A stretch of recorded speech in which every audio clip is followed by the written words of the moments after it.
가정마다 사용하는 주방기구 중에 도마라는 게 있습니다. 어떤 목사님이 도마에 관한 글을 적었더라고요. 부자든 가난한 사람이든 상관이 없이 한 집도 빼지 않고 있는 주방의 필수품이 도마라고 하는 것입니다. 칼과 도마라고 하는 것은 짝입니다. 산림 규모나 문화의 발달로 우리 주방 자체가 바뀌어지고 주방 기구들도 천차만별입니다. 요리 도구, 치사 도구, 그릇 종류, 밥솥 종류, 칼 종류, 수저 종류 여러 가지로 바뀌어지고 도마도 여러 재질과 모양으로 만들어집니다. 다른 주방 용품은 다 씻어서 수저통이나 그릇장, 진열장에 다 넣는데 도마만큼은 씻어서 말리려고 한 칸에 그냥 세워둡니다. 다른 것은 날마다 쓰는 게 별로 없습니다. 도마는 밥을 먹든지 안 먹어도 과일을 먹을 때도 필요하고 거의 매일 사용하는 게 도마라고 하는 물건입니다. 온갖 과일, 채소, 국거리, 찌개거리, 생선, 두부 그걸 썰어가지고 참 이 도마 속에는 별의별 냄새가 다 배어 있습니다. 주부들이 큰 칼, 작은 칼 속절없이 상처를 내고 베이지만 주부들이 도마를 사용할 때 요 상처 날라, 기스 날라, 금이 갈라 조심조심 싸르는 사람이 있습니까? 그냥 통통통통통통 싸려버립니다. 그래서 오래 써서 움푹 패이면 미련 없이 옛날에는 도끼로 찍어가지고 불 속에 던져버렸어요. 요즘은 쓰레기통에 미련 없이 버립니다. 날마다 사용하지만 고마워하지 않습니다. 양파 하나를 쌀에도 도마가 필요하지만 그 없으면 불편하잖아요. 손바닥 위에 놓고 쏘기도 없고 그렇지만 고마워하지 않습니다. 그리고 도마라고 하는 것은 아무리 새 것이라 할지라도 사용법 배울 필요 없습니다. 다 사용하는 것 알고 있습니다. 요긴하게 사용하고 날마다 사용하고 없으면 불편하지만 함부로 사용하는 것이 도마입니다. 도마와 같은 인생이 되면 얼마나 귀할까 그런 생각을 해봤습니다. 오늘 성찬식을 앞두고 제가 이사야 53장 고난받는 순환당하는 메시아의 말씀을 묵상해 보았습니다. 예수님은 정말 도마처럼 고운 모양도 없고 풍채도 없고 사람들이 흠모하지 않고 귀하게 여겨주지 않고 멸시와 천대를 받고 결국은 성문 밖에 쪼개져서 버림을 받았습니다. 우리가 도마가 없이는 한 끼의 조리도 거의 불가능하고 그 도마가 온몸을 베어가면서 헌신을 하지만 귀하게 여기거나 용도가 끝났다고 해서 고맙다고 기념물로 집안에 두지 않고 그냥 미련 없이 흔하고 값싼 것 버려버립니다. 우리가 예수님을 그렇게 대하고 있지 않는지, 예수님 없으면 살 수 없다고 고백을 하면서도 한 칸에 세워두고 날마다 그 은혜를 받고 살면서도 고맙게 생각하지 않고 살아가고 있지는 않는지, 뿐 아니라 내 주변에서, 교회 안에서, 각 부서에서, 혹은 가정에서 날마다 수고하고 헌신하고 참 그들이 봉사하고 희생을 하지만은 자기 몸에 비해서 버거운 봉사를 하는 사람들에 대해서 그 수고를 우리가 소중히 알아주고 있는지, 너무나 당연시, 너무 값싸게, 너무 우습게 여겨 있지 않는지를 우리가 돌아봐야겠습니다. 우리 그리스도인들이 가정이나 세상에서 도마와 같이 정말 꼭 필요한 존재가 되었으면 합니다. 본문은 예수님께서 십자가를 앞에 두고 제자들과 마지막 만찬을 마치시고 기도로운 시내를 건너서 겟세마네 동산으로 가신 경로를 기록해 놓았습니다. 대림절에 이 말씀을 한번 여러분이 집에 가셔도 읽고 묵상을 하면은 한 절 한 절 한 단어가 새롭게 다가옵니다. 제가 몇 번이나 설교할 수 있겠더라고요. 이 본문이 여러 가지 이렇게 영감이 떠올라요. 기드론 시내 건너편으로 가셨다. 자, 1절과 2절을 우리 다시 한번 읽어보겠습니다. 예수께서 이 말씀을 하시고 제자들과 함께 기드론 시내 건너편으로 나가시. 그곳에 동산이 있는데 제자들과 함께 들어가시니라. 그곳은 가끔 예수께서 제자들과 모이시는 곳이므로 예수를 파는 유다도 그곳을 알더라. 요한은 기드론 시내 건너편에 있는 동산으로 예수님이 가셨다고 했습니다. 그 동산은 겟세마네 동산입니다. 겟세마라는 이름을 기록하지 않았습니다. 이가 복음서의 마지막으로 이것을 기록을 했는데 누구나 다 아는 지명이기 때문에 사도 요한은 이 지명을 생략했습니다. 그러면서도 굳이 기드론 시내라고 하는 지명을 강조했습니다. 마태, 마가, 누가는 동일한 기사를 겟세마네라고 기록했는데 왜 요한은 겟세마네를 빼고 기드론 시내 건너편으로 가셨다라고 했을까? 여기는 사도 요한의 깊은 뜻과 또 메시지가 있으리라고 봅니다. 우리가 지명으로 보면은 제 앞이 예루살렘 성이 있다고 하면은 그 예루살렘 동쪽 편에 감람산이 있습니다. 제가 서 있는 곳에 큰 감람산이 있습니다. 감람산 꼭대기에서 예수님이 승천을 했습니다. 겟세마네 동산이라고 하는 것은 감람산 우측 한 기슭에 아주 낮은 곳에 있습니다. 예수님이 거기서 이제 제자들과 마지막 작별을 하고 잡히게 된 겟세마네 동산에. 이 겟세마네 동산으로 성에서 오려고 하면은 기드론 시내를 건너야만 올 수가 있습니다. 이 기드론 시내가 예루살렘 성과 감람산 사이에 갈라놓고 있습니다. 이름은 시내지만 늘 이렇게 물이 흐르는 것은 아니고 건한 곳이기 때문에 와디, 우기철이 되면 물이 흐르는 그런 곳입니다. 상당히 이제 한 70도 경사가 돼서 깊은 계곡입니다. 성 밖이 때문에, 성 밖에 있기 때문에 유대인들, 옛날의 유대인들은 이곳을 공동묘지로 사용했습니다. 물이 가끔씩 흐르는 바닥 말고는 그 계곡 전체가 다 질비한 무덤들입니다. 대표적으로 아버지 부왕을 대적했던, 다윗을 대적했던 그 아들 압살롬이 처참하게 죽었을 때 기드론 시내에 묘지를 삼았다, 이렇게 기록되어 있습니다. 이 기드론 시내는, 이 골짜기는 한마디로 죽음의 계곡입니다. 예수님께서는 십자가를 앞에 두고 이렇게 자원하여 죽음의 계곡을 먼저 건너가셨습니다.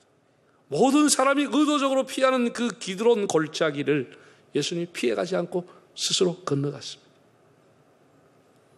그것은 이미 예수님 돌아가시기 전에 당신의 죽음을 아시고 받아들였다는 의미입니다.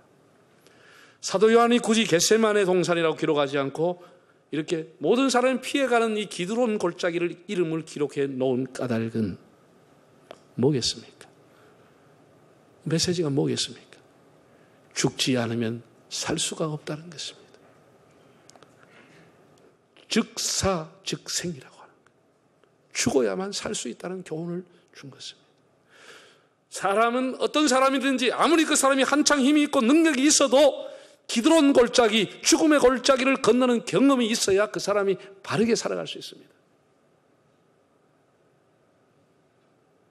그리스도 안에서 자기의 혈기와 본능과 자기의 의지와 죽어짐의 체험이 있어서 자기를 낮추고 죽어지는 사람, 기드론 골짜기를 걷는 사람만이 주 안에서 새로운 생명을 얻게 되는 것입니다. 죽음을 경험하지 않고는 다시 살아날 수가 없다고 하는 것. 그 죽음의 골짜기를 건너가신 그런 지명의 의미가 있다고 봅니다. 두 번째는 거기에 가끔 예수님이 그 제자들과 함께 모이셔서 제자들도 가룟 유다도 그 잔소를 알고 있었다라고 했습니다. 여기 오늘 우리가 해석할 것은, 해석해 놓은 것은 가끔이라는 단어가 나옵니다. 그 헬라의 원문을 제가 찾아봤더니 원문은 폴라키스라고 하는 것은 폴리스, 많은, 광범위한, 이 단어에서 파생한 단어인데 많은이라고 하는 단어에서 나오는 것을 가끔이라고 우리가 번역한 것은 뭔가 문제가 있다고 봅니다. 영어 성경을 보면 오픈, 자주라고 나와 있습니다. 자주. 예. 마태복음 17장 15절에 보면 동일한 단어인 폴라키스라는 단어를 어떻게 번역했나 하면은 한 아비가 자기 아들이 귀신 들렸을 때 예수님께 고하기를 내 아이가 자주 불에도 물에도 넘어지나이다. 그 자주를 폴라키스라는 단어를 사용을 했습니다. 그래서 이 본문은 사실은 가끔 제자들이 만난 곳이 아니고 자주 주님과 같던 곳이다. 이렇게 봐야만 합당하다고 봅니다. 누가복음 22장 39절에도 이 내용이 누가가 기록할 때는 예수님이 습관을 쫓아 감람산으로 가시고 제자들도 가셨다라고 기록했습니다. 습관이라고 하는 것이 가끔 가면 습관이 생깁니까? 가끔 하는 일이 습관이 돼요? 자주 하다 보면 습관이 되어버리는 겁니다. 자주 하다 보면. 예수님은 자주 겟세마네로 가셨습니다. 제자들을 데리고 자주 가셨습니다. 그 이유는 기도하기 위해서였습니다. 당신이 기도할 것과 제자들의 기도의 본을 보이기 위해서 자주 그곳을 찾았습니다. 기도는 시간이 남아도는 사람이 노느니 쉬엄쉬엄 기도나 하자, 그런 것이 아닙니다. 기도는 정말 노동입니다. 때로는 중노동입니다. 진액을 짜듯이 땀이 베이고 목이 쉬고 눈물이 나고 밤을 새우고 금식을 하며 가슴을 타는게 하는 기도가 노동입니다. 그게 노동이죠. 그리고 그 기도, 그렇게 중노동을 하는 기도는 자기를 위해서 기도하는 내용은 많지 않습니다. 다 타인을 위해서, 교회를 위해서, 공동체를 위해서, 나라를 위해서 땀이 베이도록 몸부림치면서 기도하는 겁니다. 예수님의 기도는 만민을 위한 기도, 제자들을 위한 기도, 온 세상의 구원을 위한 기도였습니다. 예수님 자신을 위한 기도는 짧았습니다. 한 절이었습니다. 아버지, 제 뜻대로 마시고 아버지 뜻대로 하십시오. 그 외에 그가 땀방울이 핏방울처럼 보이도록 중노동을 하면서 기도한 것은 세상의 구원을 위한 기도, 제자들을 위한 기도였습니다. 우리가 새벽에 와서 교인들이 기도하는 것, 나는 그건 노동이라고 생각합니다. 목사들이 2시간, 3시간 부르짖어 기도하는 것, 중노동인 것입니다.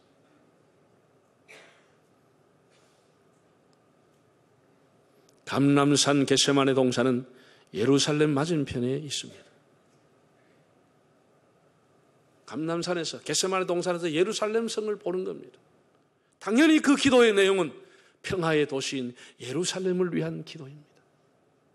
예루살렘아, 예루살렘아, 예수님 울면서 기도했습니다. 형식과 외식에 빠져있는 유대의 종교 지도자들을 위해서, 그들을 오도하고 잘못된 길로 인도하는 바리새인들을 위해서 주님은 눈물로 기도했습니다. 하나님의 나라와 하나님의 의와 하나님의 통치가 이 땅에 이루기 위해서 몸부림치는 중노동의 기도를 했습니다. 예수님은 사랑하는 제자들과 이별하는 이 작별의 시간에 예루살렘을 위해서, 그리고 제자들을 위해서 온몸으로 기도했습니다. 겟세마네에서. 우리가 일반적으로 알려져 있는 것 중에 예수님의 제일 마지막은 최후의 만찬이다. 최후의 만찬이 마지막은 아닙니다. 예수님이 제자들과 공식적으로 가진 마지막 시간은 겟세마네에서 기도하는 시간이었습니다.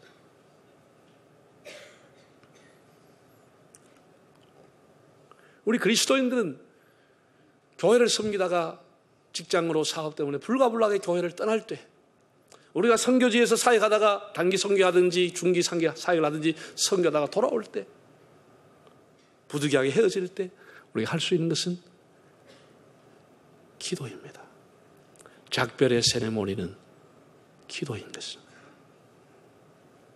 사도 바울도 밀레도 항구에서 이제는 다시 만날 수 없는 에베소 교회의 장로들을 오라고 불렀어. 배를 타기 전에 항구에서 무릎을 꿇고 주님께 기도했다고 기록을 했습니다. 기도의 노동이 어느 날 기도의 능력이 되고, 기도의 눈물이 어느 날 치유의 능력이 될 수 있도록 여러분이 기도의 자리에 앉기를 바랍니다. 마지막으로 끝까지 예수님은 제자들을 사랑했습니다. 8절, 9절, 11절을 한번 읽어보겠습니다. 예수께서 대답하시되 너희에게 내가 그니라 하였으니 나를 찾거든 이 사람들이 가는 것을 용납하라 하시니 이는 아버지께서 내게 주신 자 중에서 하나도 잃지 아니하여 사옵나이다 하신 말씀을 응하게 하려 함이로라. 예수께서 베드로더러 이르시되 칼을 칼집에 꽂으라. 아버지께서 주신 잔을 내가 마시지 아니하겠느냐 하시니라. 가룟 유다는 눈앞의 작은 이득 때문에 그동안 맺어왔던 예수님과의 관계, 3년이나 동가했던 동료들, 제자들과의 모든 관계를 깨어버리고 배신자의 길로 스스로 갔습니다. 예수님은 칼과 몽둥이로 무장한 로마 군병들에게 잡히고 이렇게 말씀했습니다. 너희가 나를 찾았으면, 너희가 나를 발견하고 나를 잡았으면 이 사람들의 가는 길을 열어주라. 이 사람들을 용납하라. 그들은 예수님이 캄캄한 밤에 누군지를 몰랐습니다. 예수는 유명한 말씀, 헬라어로 에고에미, 내가 나다, 나가 여기에 있다. I am he. 내가 바로 그다. 너희들이 찾는 그다. 이 사람들을 손대지 말라. 예수님이 이렇게 말씀했습니다. 만남을 소중히 여기시는 메시아, 힘있고 권세 있는 사람일수록 사람들을 소모품 취급을 합니다. 아랫사람이든 윗사람이든 할 것 없이 요즘은 필요에 의해서 친절과 과도한 예를 보이다가도 상대가 더 이상 자기에게 필요 없다고 효용 가치가 떨어지면 주방의 토막처럼 미련 없이 버리거나 유다처럼 배반하는 것이 오늘의 시대입니다. 예수님은 한번 가진 관계와 인연을 소중하게 여기고 내가 가면 이 사람들을 용납하라. 이 사람들을 잡아가지 말라. 끝까지 주님 제자들을 지켜주었습니다. 곧 닥칠 무수한 고난이 있음에도 자신의 안일함을 생각하지 아니하고 예수님의 앞날을 염려하면서 제자들의 앞날을 염려하면서 이들을 사랑하신 모습을 보게 됩니다. 이것을 보고 경황 중에 베드로가 어디서 칼을 가지고 왔는지 칼을 빼서 말고라고 하는 사람의 귀를 잘라버렸습니다. 그것을 그냥 둔다면 또 베드로가 아니죠. 베드로는 이때 나타나야 베드로가 되는 겁니다. 베드로는 의협심이 강하고 성질이 급하고 다혈질이기 때문에 못 견디는 겁니다. 어디서 가운데 칼을 빼가지고 그냥 귀를 잘라버렸습니다. 잡아가는 사람. 일순간에 겟세마네가 유혈이 낭자되는 혈투가 벌어질 판입니다. 여러분, 만약 그것을 그냥 방치하고 두면 어떤 일이 일어나겠습니까? 그 기도의 동산이 얼마나 어지럽겠습니까? 폭도들에 의해 가지고. 예수님은 그 귀를 다시 제자리에 고쳐주시면서 베드로 이렇게 말씀했습니다. 칼을 칼집에 꽂으라. 일순간 칼이 난무할 뻔한 기도의 동산, 거룩한 겟세마네를 다시 평화의 동산으로 돌려놓았습니다. 평화라고 하는 것은 어디서 오느냐? 부유하면 평화가 오느냐? 그렇지 않습니다. 평화는 참음에서 오는 것입니다. 악은 악을 부르고 피는 피를 부르고 칼은 칼을 부른다고 하는 것은 악순환의 상식입니다. 할 말 다 하고 따지고 싶은 말 하고 공격하고 싶은 분위기, 보복하고 싶은 찬스, 그걸 터뜨리면 평화는 오지 않습니다. 그러나 참으면 평화가 오는 것이고 참은 자가 이기는 것입니다. 누가복음 보면 이것까지 참으라. 주님이 그렇게 말씀했습니다. 여러분, 칼이라고 하는 것은 칼집에 있을 때가 가장 안전하고 칼집에 있을 때가 가장 멋있고 품위가 있는 것입니다. 칼이 칼집에서 나오는 순간 무슨 일이 일어날지를 예측 불허합니다. 지난 한 해 동안 어떻게 살아왔습니까? 우리 안에 있는 이 마음의 칼, 생각의 칼, 언어의 칼, 마음대로 휘둘고 살아오지 않았습니까? 소리 없는 총으로, 시기의 총으로, 멸시의 총으로, 비판의 총으로 얼마나 많은 사람을 쐈습니까?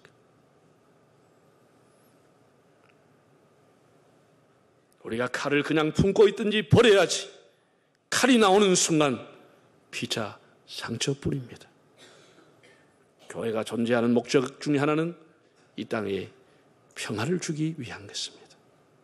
하나님이 우리를 각각 부르시고 직분을 주신 까닭은 이 땅에서 평화를 만들려고 우리를 부르신 겁니다.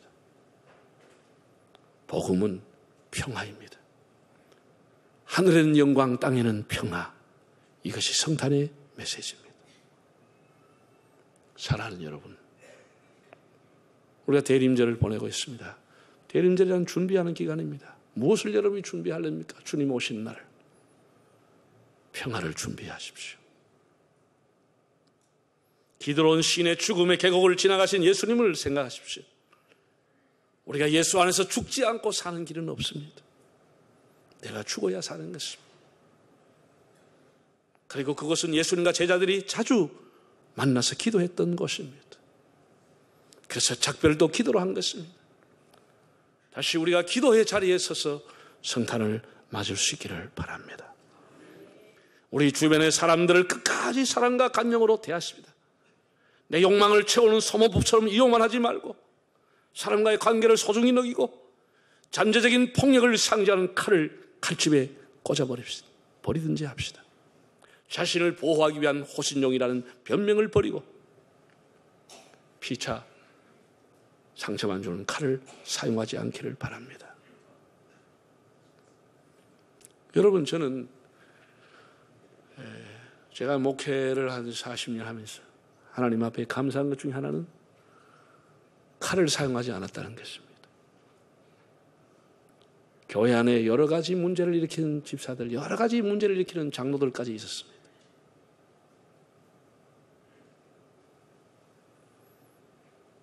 교인들 간의 거래로 교회 전체 공동체 경제적인 큰 피해를 준 사람도 있고 다단계에 빠져가 여러 사람 힘들게 교회 재정에 손을 댄 사람도 있었어요. 여러 질이 있었습니다. 재직회가 모이고 당회가 모이면 저 사람을 정리해달라, 저 사람을 제명 출교시켜달라 요구를 했습니다. 제가 그때마다 기도하고 고민을 했습니다.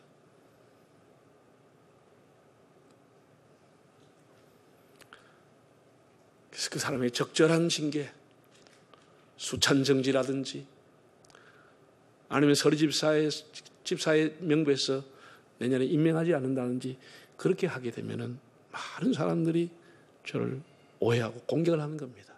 목사님이 그 사람한테 뭘 책 잡힌 게 있냐, 뭘 받아먹느냐, 평소에 뭘 받아먹어가지고 저렇게 정리를 못하느냐.